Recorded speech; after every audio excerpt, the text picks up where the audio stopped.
With trucker strikes and rising inflation, food shortages are becoming a big problem. Don't let yourself get caught unprepared. Buy a food survival kit today from My Patriot Supply and save. Over 2,000 calories a day to keep you healthy and strong, with a 25-year shelf life to ensure it's ready for you when the shit hits the fan. Go to www.bit.ly/cmspnfood, order your supplies today, and invest in yourself and your family now before it's too late. www.bit.ly/cmspnfood, My Patriot Supply.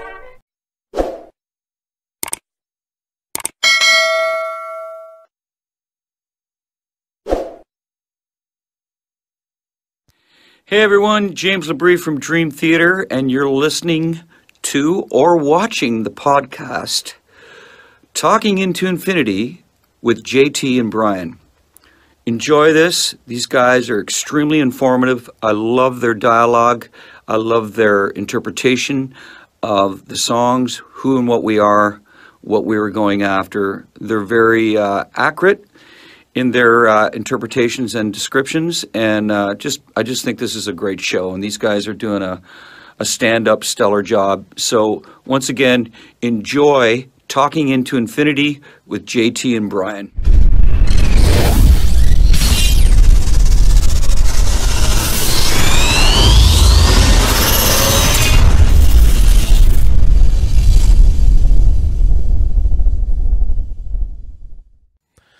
What's up, guys? John and Brian here, and Brian, we have a really cool guest that we are about to bring on, Mr. Paul Logue from Eden's Curse, and we're going to be discussing James LaBrie's upcoming solo record, A Beautiful Shade of Grey. And dude, we have been talking to him a little bit behind the scenes before we're doing this, and man, he is cool as hell. This is going to be awesome.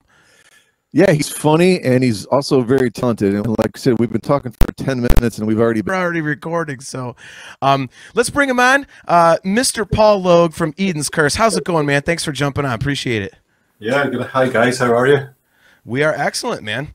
So first off, I mean, the story's been reported here and there, but first things first, explain how you first met James and how this project came together, because I know you guys did a song together with Eden's Curse. That's the genesis of this. Yeah, so that would be 2011 was when the actual album came out, but maybe around about 2010, I sat down with my singer, Michael Eden at the time, and our label rep, our US label rep, Ryan Northrop of Metal Mayhem Music. And every album we had different guest singers just to try and give us something different coming out of the gate. We worked with David Reedman from Pink Cream 69 on the first record, Doogie White from Rainbow. The second album had Pamela Moore from Queensryche, Sweet Sister Mary. We had Tony Harnell from TNT. And we were thinking, how can we go a level above? And we were just shooting the breeze of names that we could get. Bruce Dickinson would have been somebody that we were aiming for, but thought no chance. That's out of our league. And the guy from the label, Ryan, mentioned James's name, and being a massive Dream Theater fan, I'm saying, yeah, but how could we ever get James LaBrie? And he said, I know a guy in Germany who worked with him on I think it was a Three Tenors album. They did some kind of operatic rocks thing. Yep. And he emailed this guy, and within 20 minutes, we had an email back from this producer to say, look, I just can't give you James's email out. If you want to write me a message of what you're trying to do, I'll pass it on to him. And I think within an hour, I had an email from James, and I'm like, holy shit, this is James LaBrie.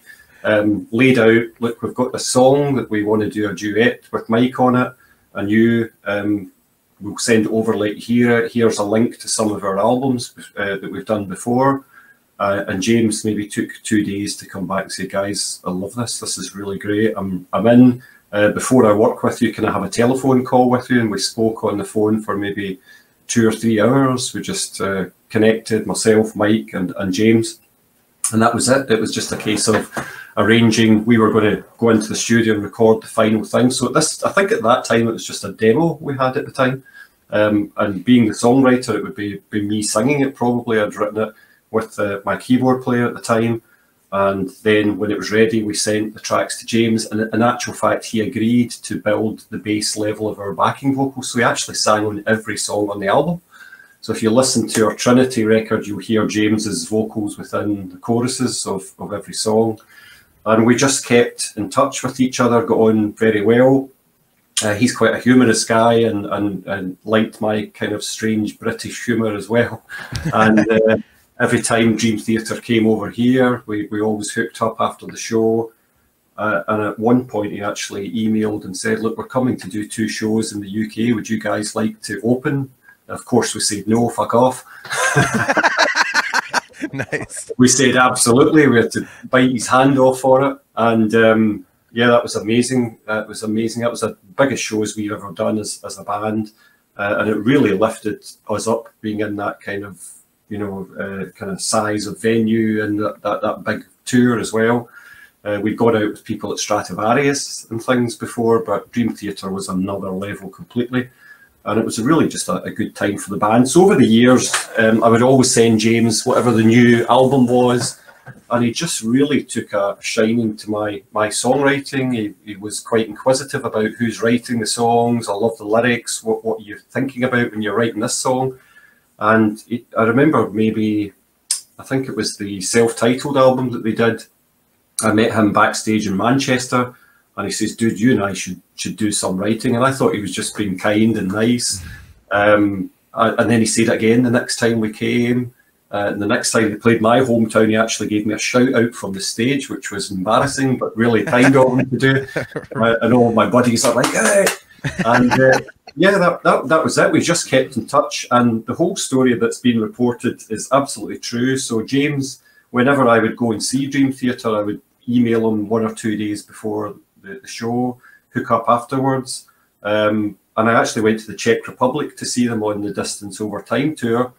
And they were coming to play my hometown 2 weeks later. So when I went out to the Czech Republic, I emailed James, but I strangely never got a reply. And he's really quite a, you know, always replies immediately, James. Mm-hmm. Nothing back from him. So I went out there, didn't manage to hook up with them. Then they came to my hometown, Glasgow. I did the same thing, and I didn't get a reply. So I'm thinking, I wonder if I've upset him. Has he fallen out with me? But I naturally thought maybe he's changed his email address, because actually he'd done that a couple of times during our kind of time knowing each other, maybe being in the public eye, you maybe it goes into the wrong hands or something. And I'm actually going, I work for an IT company, so I'm going to London, and I'm walking through the airport the next morning, and I spotted Rick Fulner, their TM, who I knew from doing the 2 shows. I saw him coming through security, and I thought, wonder if the band are here as well. And as I literally walked round the corner, there was James and John Myung having a coffee. And I walked up and he went, holy shit, Paul, how are you? And he said, we were just talking that we never saw you last night. And I said, I was at the show, yeah. He says, dude, why didn't you hook up with me? I said, I tried to email you. And he went, what? So he said, you must have my old email address. So we looked at each other's credentials on my iPhone, and then lo and behold, I had his old email address. And so he took my telephone, updated it, and we were actually on the same flight, but we didn't know that until later when we went to the gate. But he pulled me aside and he said, look, I'm glad I bumped into you because I wanted to speak to you. And he said, I really want to write an acoustic solo album, and I think you're the guy to do it. So I'm like, holy shit. So he said, we're flying home, I've got 2 weeks off, and then we're out to Asia. But he says, email me when you get back from London, and we'll start talking about how we're going to do this. I said, sure, no problem. And then we were on the same flight, and as he boarded on first class, and I'm coming in behind him, and he put his hand out and he said, right, don't forget to email me. And that was it. And 2 weeks later, I think the world shut down for COVID, and it was a perfect time. James said, well, you know, why don't we just start writing now? And we did. We started throwing song ideas across email to each other. And the first song the actual first song that we wrote was one that I'd completely written myself. And he said, that's it, done, nothing needed here. Lyrics are great, melodies are great. Right, you write the second song. That was it. It all started from there. But it's been about 2 years, and from that moment of meeting to finishing and getting it all mixed as well. And it's been amazing. So have you guys had this record in the can, or have you been slowly working on it for all that time? We've had it in the can for quite some time. We've had it in the can for about, I would say, 6 months, fully mixed, mastered the lot. Because we are coming out on Inside Out, we had to be clear of Dream Theater's promo cycle. It Sure. didn't make too much sense to bring Dream Theater's album and then James. We wanted it to get full attention and priority from Sony and Inside Out, which it is. It's been amazing. They've been an absolute pleasure to deal with, and they love the record. You know, Thomas Faber, I think, fell off his chair when he heard it. He said, "Acoustic record, James? Not sure." And when he heard it, he's like, "Holy shit, this is great stuff." All right. So, I mean, you said you guys were throwing, you know, ideas back and forth. Like, did James send you any instrumentation, or how did he communicate his ideas to you for, excuse me, for songs that, you know, he wanted to put together? Yeah, so funnily enough, he would send me a little recording on the iPhone. So I would, being 6 hours ahead, I'd wake up in the morning, see an email from James, and it would be, "Paul, have this idea for a riff." He would literally sing it down the iPhone to me. So I would come upstairs and I would sit with that piece of music, or sometimes it would be he would sing a chorus to me, and I would try and just work out what's the chords, what kind of idea is he doing, and just give him something back. And then he would say, maybe change that bit, or that's really cool.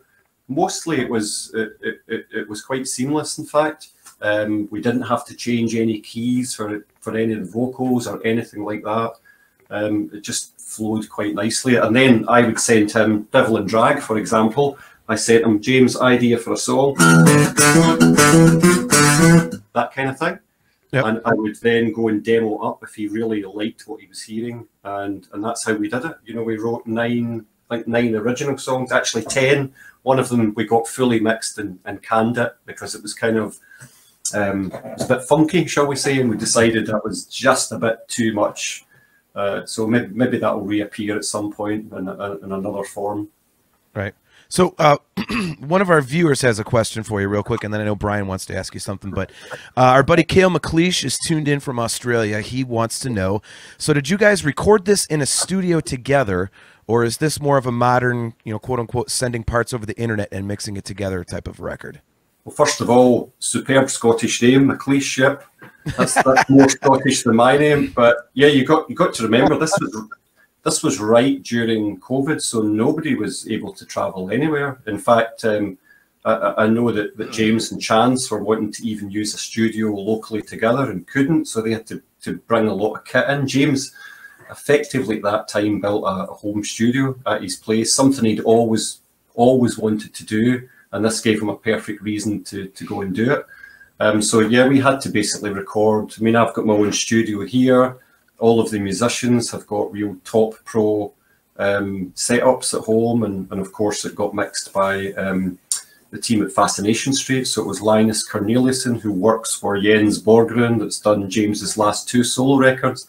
They mixed it all together in Sweden. So yeah, it was all just uploading files, lots of IT wire transfers, all of this. Download, upload. But yeah, somebody had to put it all together. I did all of the kind of production of making sure everything was lined up for the guys that were going to mix it. They could just upload it straight into their digital workstation and start mixing immediately. So yeah. So going back to his previous albums, Paul, when you knew officially, okay, I'm going to write an entire album with James LaBrie, did you go back and listen to all of his previous solo albums and say, okay, this is kind of what he did before, I don't want to repeat that, or this is sort of what he does best, let's keep it in this vein? Or did you just completely say, you know what, I know how I want to do this, and not take any of those into account at all? Just curious. Yeah, I wish I was that calculated. No, I just wrote songs the way that I write songs always. You know, I'm a massive Dream Theater fan. I have all of James's solo stuff, so I know it inside out. So pardon the pun, but I didn't go and research anything at all, like keys or anything like that. I just simply did what I do and just write a few riffs, send them over, like them. And I think the beauty was that James was writing either the melodies that he was sending me to write around were perfect for his voice. He naturally sang them. and everything I gave him, he would craft the melodies around that piece of music. So I think that's why it's worked so well. But yeah, I just did my thing, Brian. Do you think the pandemic affected your style or what you wanted to say with James on this album and all, or was that it didn't really come into play? Just maybe made you have more focus because you had more time, or? Yeah, I had way more time. Yeah. But no, I mean, we actually deliberately didn't write about it because we said during the process, I mean, he's the main lyricist. I only wrote one out of the 9 sets of lyrics. And he said there's going to be a tidal wave of bands writing about pandemics and masks and COVID. I mean, of course, there might be a loss within there as well, but we deliberately avoided it for sure. So when James would send you ideas or vice versa, I know you said that like he had melodies like, he had already come up with. How many times did you have to change something? Was he open to, like, if he sent something and you're like, well, I've got this idea, I think maybe there's something different we can do here? Or was it pretty much like he had it set in stone and just said, all right, right around that? Like how collaborative was it in terms of the melodies? Because I know, singers can be kind of protective over their ideas. I think he's very open. It was a real collaborative process. The first thing that he would do would be write the melody. So when I even have demos, which you'll never hear, but where James is not singing words, Devil and Drag would be na, na, na, na, na, that kind of thing. Yeah. So you knew where he was going with the melody, and then he's quite meticulous on the lyrics. They have to be perfect. He would send me some drafts, but through the process, if either of us didn't like something, we're old enough and ugly enough to admit it to each other. We've known each other for 10 years, so I think, as I said to you guys earlier on, Dream Theater are my favourite band, and I've got past that stage. When I first met James as a member of Eden's Curse going on tour, it was the holy moly moment for me. Well, this is James fucking LaBrie, and I've really got past that to the point he's one of my great friends that we can be totally honest, and he's been honest with me throughout. Look, not keen on that. Why don't you try something different? And when Chance came into play as well, when Chance got added into the lineup, we had about 3 or 4 songs written.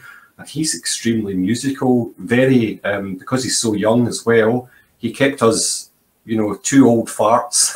He kept us at the forefront of what was modern and what was happening. It wasn't always easy, but it always worked out. A good example would be we wrote a ballad called Sunset Ruin, which is written about the death of James's brother, Bruce, who died of cancer. And it's an amazing, beautiful song. And I pictured in my head as the songwriter a kind of 80s rock drum ballad type thing. And Chance went totally opposite. He went for bongos and percussion, which I'm like, dude, what the hell are you doing? And after playing it 2 or 3 times, I thought, this is absolute genius. It's contemporary. It's keeping us, different and not being totally cliched in 80s rock, which is the era I grew up in. And James is a mixture of the 70s, 80s. So Chance was then involved, and he was really good. He was producing his dad's vocals as well. So there was a couple of times James said, really weird having your kid produce my vocals. And he would say, Dad, that sucks. Try this. And it was just such a cool collaborative process amongst the 3 of us, really, in the end. So whose idea was it to get how did Chance get involved with this? I mean, beyond the obvious, well, it's James's son, so how did that come about? Yeah, that was actually my idea. So when, I think as we got to the 3rd song, which is Sunset Ruin, the ballad, we decided, okay, this was originally going to be just James and I, acoustic guitar and voice. And James openly will tell you that he felt, I think we could outstay our welcome here. I think people might get a little bit bored after a while. And this song was just a perfect song that we thought it could really benefit some piano, maybe strings, some kind of orchestration. And I brought Christian from Eden's Curse to the band as well. And then James said, well, let's get Marco. And he said, we'll need a drummer. And I said, look, Chance is an amazing drummer. Why don't we ask Chance? So he was like blown away that he could bring his son in and his drumming is incredible, very tasteful, very, very musical, not overplayed, but always a fill in the right place, you know, really, really cool. And he was also instrumental in shaping the arrangements of some of the songs, saying maybe that's too long at this section, could we shorten this, could we extend this? And, you know, it all worked really well. So, Paul, you'd said earlier when we were talking that kind of the goal on this was to almost have like an acoustic campfire type record that you could sit around and originally, yeah, play. Do you still feel that vibe? And I can very much see that on the first single. Like, it seems like this is the, I don't want to say the mellowest, because it's still a real rockin' song, but it's almost kind of a straightforward type thing. Do you still feel like, hey, if we ever got a chance to go play live, we could just literally sit down with a guitar and a piano and probably play all these songs? Probably not, Brian. I think for me, I mean, it's a rock record. There are only 2 ballads on it, on the entire album. We do an absolutely banging cover of Ramble On by Zeppelin as well. I was going to ask if that's what that was. Okay, cool. Yeah. Sorry to interrupt. Yeah, absolutely killer. But it's more, I think the analogy I've used on some of the press footage that we filmed that will come out later, I said it's like an MTV Unplugged album. It's that kind of, you know, you've got a full kit in there. Marco's doing some electric stuff as well throughout the record. He's doing incredible solos, but the rest is full on keyboards with tons of Hammond organ in it, which you heard on Devil and Drag. Christian doing some leads. So I think if we took this to the stage, which we all hope we can get the chance to do, it'll be very much an organic type of rock and roll band. We may have to probably bring in, I would imagine, a second guitar player. I would probably play bass live, but you know, we haven't even had that discussion with each other. But that as a musician, you kind of have to plan ahead if the record does really well, and probably more importantly, if Mr. LaBrie gets a window of opportunity with Dream Theater being off the road, that we can do it. I think that would be amazing. Yeah. So one of our viewers has a quick question for you here, because I know you've said that, you know, you're a big Dream Theater guy. You're friends with James, but you love his solo stuff. Yeah. Midwest the Rest wants to know. He says, Paul, I love the new song. Can't wait to hear the rest. What are your favorite songs from James's other solo or Mull Muzzler albums? Oh, good question. Probably I prefer the last 2 that you did with Matt Guillory and Marcos Foley. I can't really pick out any individual songs. I think they're both exceptional albums, and I can barely split a credit card between them. I think they're both really, really strong. I love some of the, you know, Matt Guillory's got just a brilliant piano player, and he's got that kind of dark, it reminds me of him, you know, the Finnish band. It's got that kind of dark kind of sound to it, and the combination of the you know, Foley's guitars. So yeah, that's what I think. Before I ask you what your favorite Dream Theater song is, I want to make it known. My favorite Eden's Curse song, Utopian Dreams. Oh, wow. I love any song that starts on keyboards, because I'm a keyboard player. Did you write the keyboard parts on that? No, actually, that was one of our old keyboard players, Steve Williams. He was in the band Power Quest. Okay. That's very much a kind of power metal type song. That yeah, great song, man. I love that song. But what is your favorite Dream Theater song, and how did you first get into Dream Theater? What was your first introduction to them? Well, actually, I would say my best friend, Scott Beveridge, who's lived in my village, we used to go to the Scouts together, and we were in different nights, and we both kind of knew that we were metal fans who would come to Scouts with our Iron Maiden shirts on. And we actually met each other in the queue, standing to enter a Metallica concert in Glasgow. And, you know, we naturally got talking, and he said, yeah, I've got this new CD, Images and Words, from this band Dream Theater, which I'd read about and heard about, but hadn't heard the album yet. And I actually swapped him. So the next day we met each other after the gig. He gave me Images and Words, and I gave him a CD by Pink Cream 69. I think I got the better end of the bargain.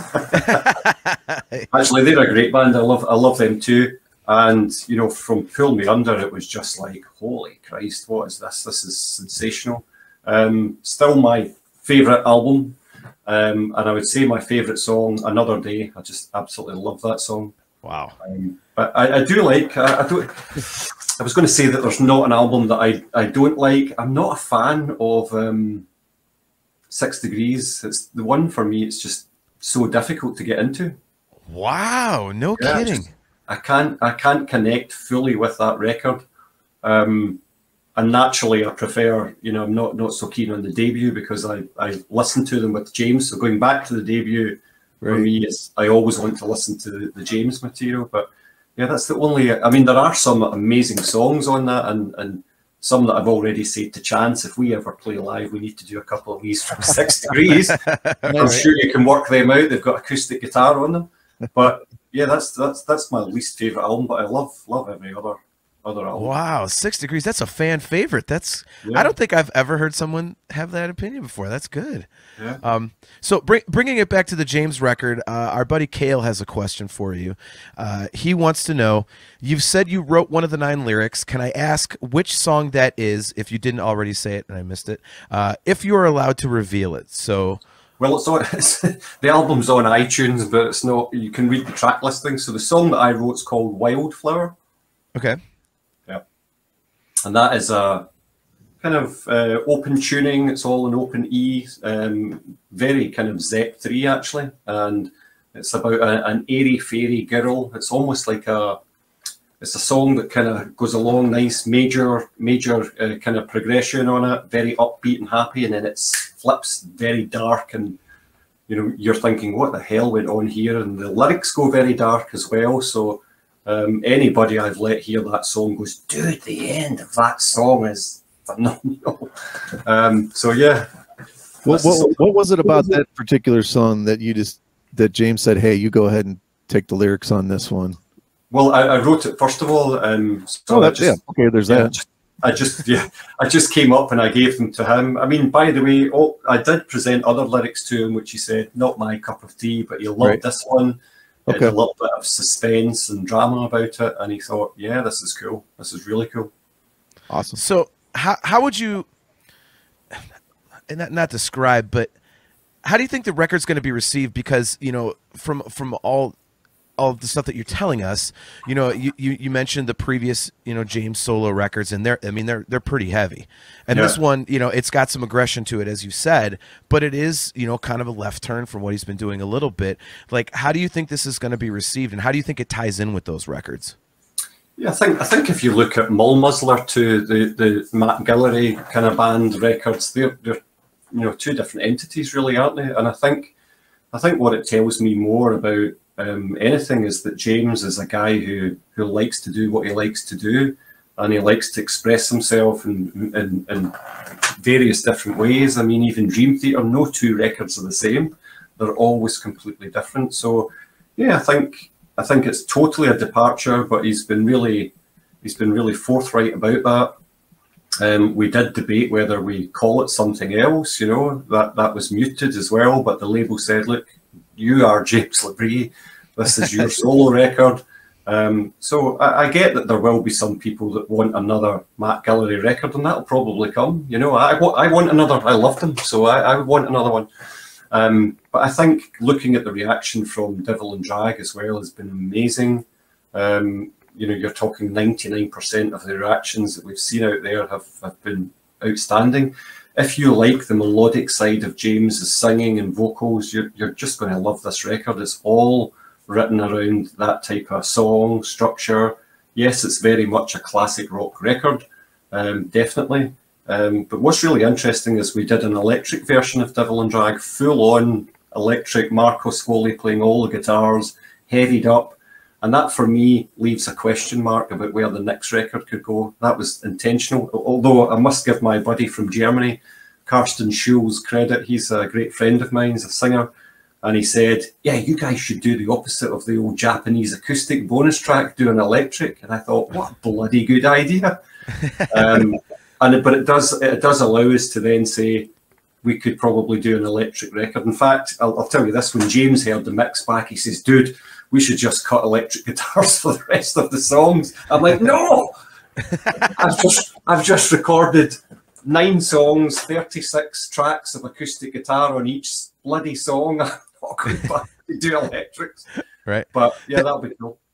Yeah, I was going to ask which one, because I know, you know, Devil and Drag opens and closes the record, and it, when the single was out, I wasn't sure if this was the electric version or if it was like, you know, the last track or the first track, because there was a little bit in there. So I was like, which one is this? Yeah, there's no electric guitar in that at all. So what you're hearing is totally all acoustics. What you'll hear on the actual electric, it'll be you know, there's not going to be a debate when you hear it. You're going to say that's the electric version. It's quite, imagine Foley's guitar from the Guillory records. It's that type of thing. Yeah, that's crazy, because like I really thought I heard some electric stuff in there. That none I get, wow, no kidding. Yeah, so that's all me on 6-string and 12-string acoustic, and Marco shredding on a guitar. Everything else would be keyboards and by Christian. So yeah, no electrics on that at all. So we have somebody tuning in from the Ukraine, man. This is crazy. Cool. Dimitro, I know. Man, that's awesome. I can't even believe that. He's like, hey, hello from Ukraine. I'm like, wow. He says, Devil and Drag became one of my favorite songs ever. Sounds fresh, great riff, great melodies. Love the mix. So you definitely got a fan over there in the Ukraine, man. Dimitro, thank you, Dimitro. Yeah, the mix is something that a lot of people have commented on, of how fresh and exciting and powerful it is. And once you get to hear some of the other songs as well, you know, I would say that Devil and Drag is probably, there's 2 real rock songs on it, if you know what I mean, as much as you can rock with an acoustic guitar. But that big band, there's that, and a song called Hit Me Like a Brick, which is really, it's almost like Whitesnake in places. You know, it's got a kind of cool beat to it as well. And the rest are, you know, we've got a couple of what I would call Dream Theater meets Eden's Curse meets Queensryche. They've got a very, I played a little bit of the riff. The next single is going to be called Give and Take, and the song's like...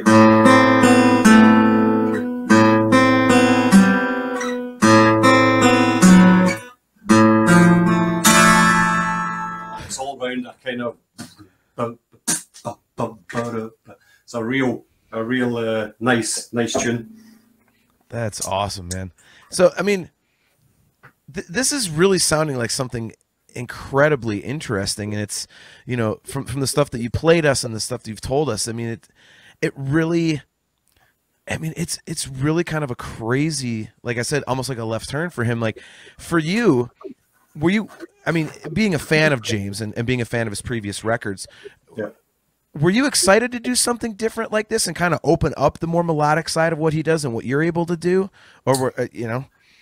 That's where I come from, John. So I'm, you know, I guess you could say that Eden's Curse would either be a melodic metal or a melodic rock band. You know, I've taken influences from the likes of Dream Theater throughout, you know, for years as a songwriter, but maybe always the melodic parts. You know, certainly not as heavy or progressive as those guys, but I just did what I did, and I know for me his voice is so melodic, and his melodies, you know, that was the one thing that I really got to see up close and personal. You know, James writing melodies to my music, and every melody that came back, you're going, holy shit, that's amazing. There's one song which will be the 3rd single that's called Am I Right, and the melody to me is like, you know, it just blew my mind when I heard it. I couldn't wait to hear him write the lyrics. So he sent me this melody that was, and it reminded me of Take Away the Pain, Take Away My Pain. And I thought, wow, this is amazing. And it just lifts off at the choruses. So being that close to James and hearing and seeing him write these songs and these melodies and then building the lyrics off of the back, it was, you know, it was awesome to watch. It really was. I'd love to have been in a room with him and doing it, but ultimately we couldn't through COVID, of course. And yeah, melody, I think, is just at the core of everything that he writes and does. He knows what works best for his voice, his vocals, and you'll hear that in this record. It's very melodic. You know, that if people didn't like the Guillory records, they're going to love this. If you did, you're going to love this as well. You know, I think it'll appeal to everyone. Do you ever feel any like pressure at all? Like, I mean, because this is like your idol, but you're having so much fun at the same time. Does it ever creep into your mind, oh God, I don't want to mess this up? Or you're just having so much fun and you're confident obviously in what you do, and what you do is great. But is there ever a moment where you're like, oh boy, I don't want to mess this up?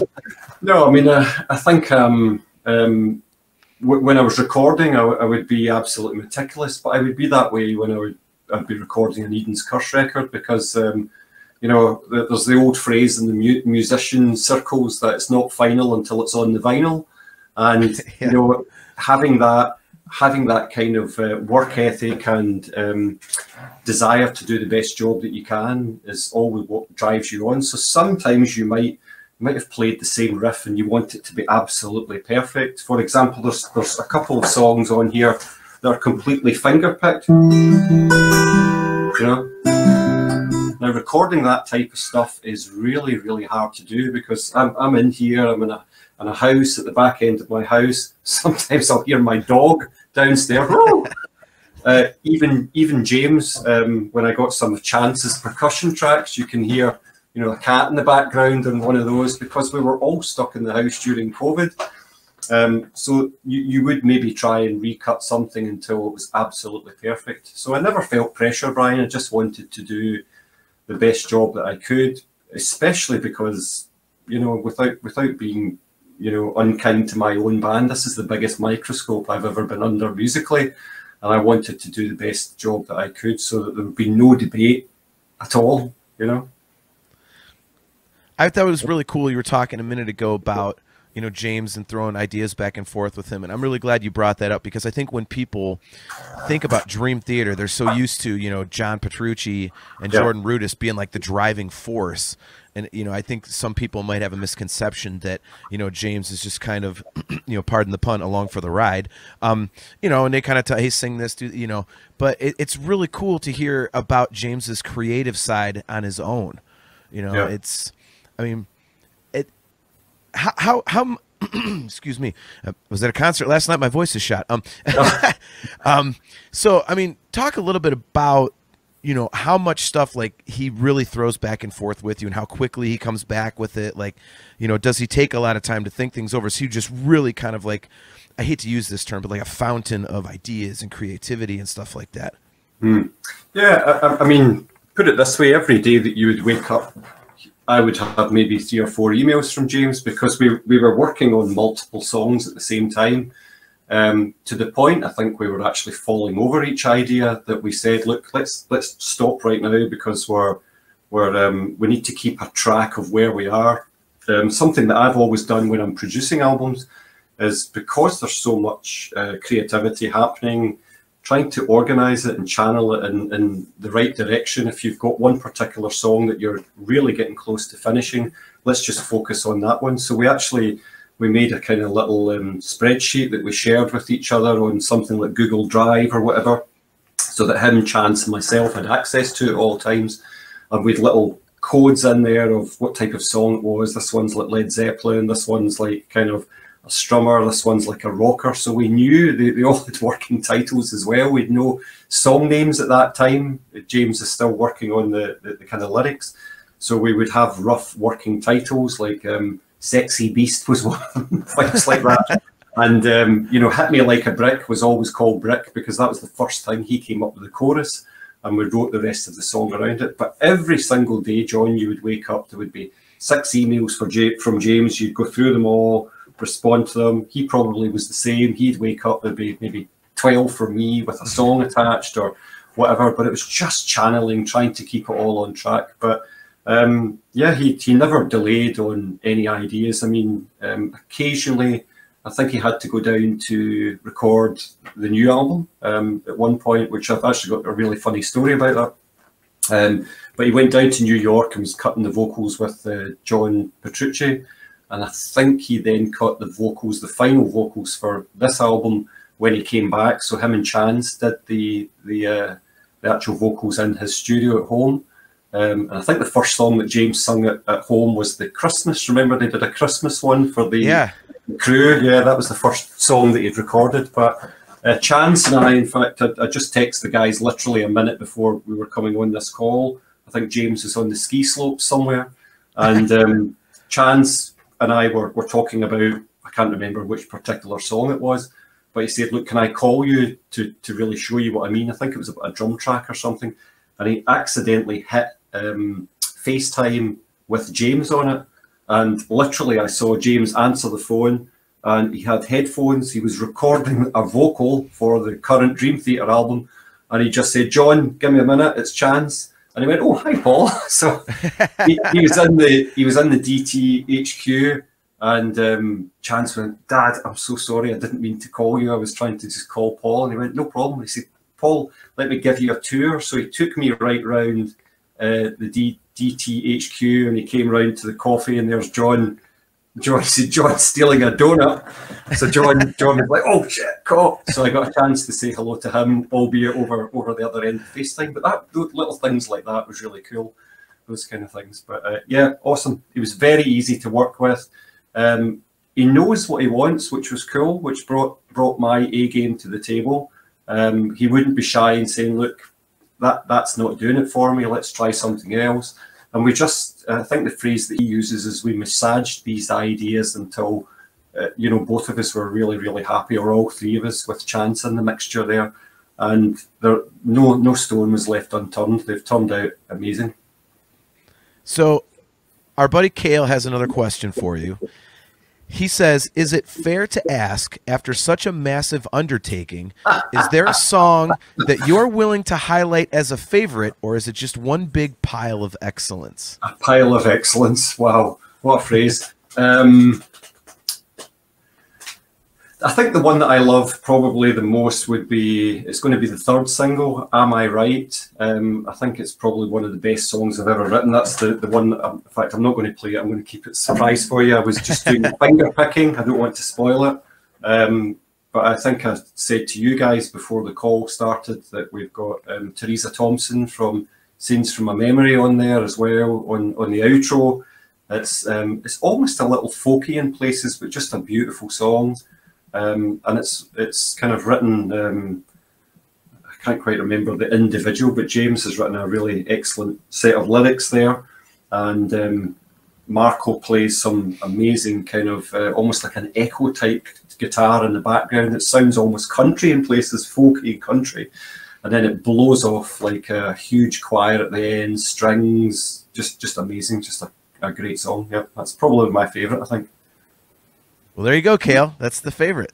Had you That's awesome. go back to Marco? Had you ever worked with him before? Because we are just massive fans of his playing on all the James albums. Oh, he's sensational. I've never worked with him before, never met him before, but he's really chilled. He's very laid back, Marco, and he was super quick. So I would send him a song in the morning. I would have the solo by lunchtime. And it was like, you would send it to James, and James would wake up in the afternoon and say, this is great, maybe let's just change the ending on it.